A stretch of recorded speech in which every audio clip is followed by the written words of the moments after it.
আমার আম্মু বলে আমার পাগল, আমার আব্বু বলে পাগল, স্কুলের স্যারেরা যারা আছে তারা ইঞ্জিনিয়ার বলে। মনের মধ্যে অন্যরকম একটা প্রশান্তি কাজ করে।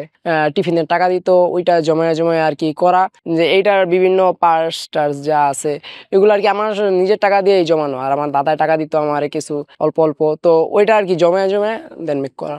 2022 থেকে আর কি শুরু আমার অর্ডার আস্তে আস্তে আস্তে আস্তে আসা। কখনো আমি ফার্স্টে তো চিন্তা করিই নাই, কারণ আমি একেবারে ক্ষুদ্র ছিলাম, ঠিক আছে। ওই জায়গা থেকে যে আমি এই পর্যন্ত উঠে আসছি আমি নিজেই মাঝে মাঝে অবাক হয়ে যাই। আমার বানানো লঞ্চ অন্য মানুষের ঘরে, আমি আমার জীবনে ফার্স্ট বানাইছি মানামি, এমবি মানামি লঞ্চ।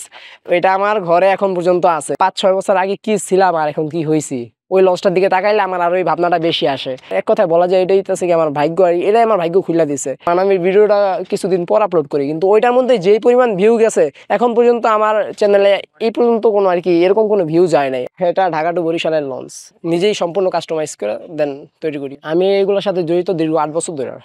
ফার্স্টে ককশিট দিয়া, তারপর শলা টলা দিয়া তৈরি করতাম, তারপর ওগুলোর তেমন কোনো কোয়ালিটি হইতো না, বাট আস্তে আস্তে আস্তে আস্তে করতে করতে করতে করতে এই পর্যন্ত আসছে।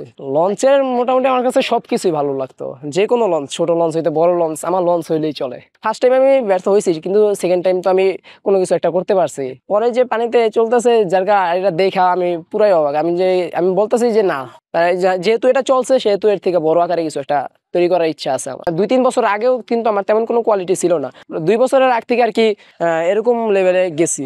আমি আধা ঘন্টা এটার দিকে তাকায় থাকি, মায়া বলে তুই তো পাগল হয়ে যাবি গা। পরে আমি বলতেছি না, পাগল হওয়ার কিছু নাই, কিন্তু এর জিনিসটা যে আমি বানাইছি নিজের কাছে অবাক লাগে। কারণ এটার ভিতর যা যা আছে একটা অরিজিনাল লঞ্চের মধ্যে তা A to Z, ঠিক আছে। এটার মধ্যে লিফট আছে, প্রিন্স আওলাদ 10 লিফট আছে। এটার সিঁড়ির ডিজাইন যেরকম প্রিন্স আওলাদ 10-এর ডিজাইনও আর কি সেম। আমার সাথে যে বৈশা কাজ করবো এরকম কোনো টিম মেম্বার নাই, যার কারণে আমি নিজে একাই মেক করি আর কি। আমার খাটের নিচে যদি দেখে তাইলে এখনো লঞ্চের ইয়া দিয়া ভরা, তো এটা এখনো এটার নেশাটা যায় নাই আর কি। এটা থাকবো আজীবন।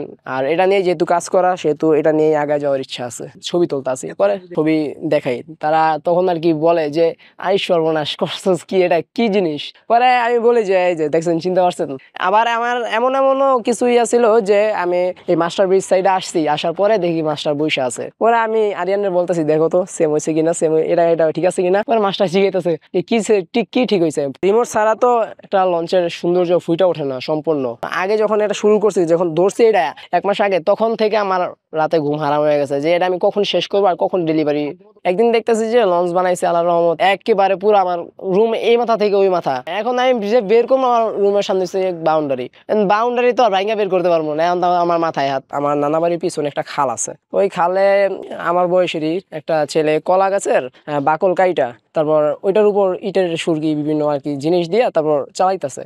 আমার দেখা মনে হলো যে না, ওই যেহেতু পারবো সেহেতু আমিও তো পারতে পারি। দেন আমি বাসায় চেষ্টা করছি, অনেকগুলা ট্রাই করছি, কিন্তু কোনোটা দিয়ে কোনো লাভ হয় নাই।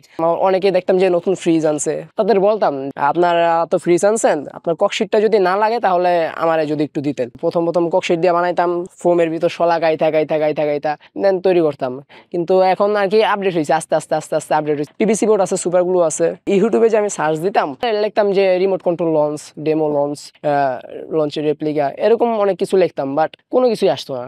পরে আসতো বলতে এগুলা বাহিরের দেশের। এই লঞ্চ বানাইতে যাই আমার আম্মুর ঝাঁটার বাড়ি পর্যন্ত আমি খাইছি, যে রাত্রে দেখতো যে 2টা-3টা পর্যন্ত আম্মু ঘুমায় পড়ছে, কিন্তু আমি কাজ করতেছি, তখন আয়সা ঝাড়ুলে বাইরে বাইরে শুরু করতাম। আমার লাগে চাদর মাদর যা আছিল সব মনে করেন কাইটা ইয়া হয়ে গেছে, এক সাইড দিয়ে এরকম পোজ দেই, এই একটু মিসম্যাচ হয়ে জায়গা চাদর। আমি তখন খেয়াল করি না, যখন মায়ের চাদরটা ধুইতে নেয় তখন দেখে যে এরকম এরকম কাটা। পরে আমার আবার ডাকে, ভিডিও করে আনি লঞ্চ থেকে। কোনো জায়গায় বসি না, আমার ফোন দিয়ে আপনার খালি ছবি তুলতে তুলতে এমন পর্যায়ে জায়গা, আমি যে মাস্টার ব্রিজের সামনে কখন গেছি আমি নিজেও জানি না। পদ্মা সেতু হওয়ার পরেও কিন্তু আমি গাড়িতে কখনো যাই নাই, কারণ আমার লঞ্চের প্রতি ভালোবাসাটাই অন্যরকম, ঠিক আছে। এই ভালোবাসা শেষ করার মতো না আর কি। ওইগুলোর মধ্যে মনে করেন আপনার প্রিন্স আওলাদ 10 লঞ্চ যেটা আমি তৈরি করছি, সেটা হইতাছে কি আপনার অন্যতম একটা বিলাসবহুল লঞ্চ। একদিন 20 টাকা দিছি আমি ওরে খাইতে, তখন দেখি 20 টাকা দিয়ে সুন্দরবন 16 লেখে আনছে। আমার এত কষ্ট লাগছে, তারপর আমি অনেক বকাবকি করছি, এটা কইরা কি লাভ হইব। ঘুমায় থাকতাম, দেখতাম বাতি জ্বলে, দরজা নক করে দেখতাম কি ছোট ছোট কাগজ দিয়ে দিয়ে লঞ্চ বানায়। ধৈর্য হলো বড় জিনিস, ধৈর্য করে যে একটা নিখুঁত ভাবে এই লঞ্চটার যে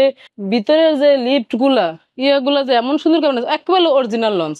আবার লঞ্চে যাইয়া ছবি তুলা তুলা তুলা দেখতো পরে ওই মাস্টার জিগাইতো তুমি লঞ্চ এত ছবি তোলো কা? আমি লঞ্চ বানাই, কে বিশ্বাস করে না। পরে মোবাইলে দেখে করছেসটা কি বেটা, বউ একদিন আমার দেখাইছে যে ডেকোরেশন গুলা তুমি দেখো, নিচ দিয়ে নুই আমি দেখলাম এত সুন্দর কারুকাজ।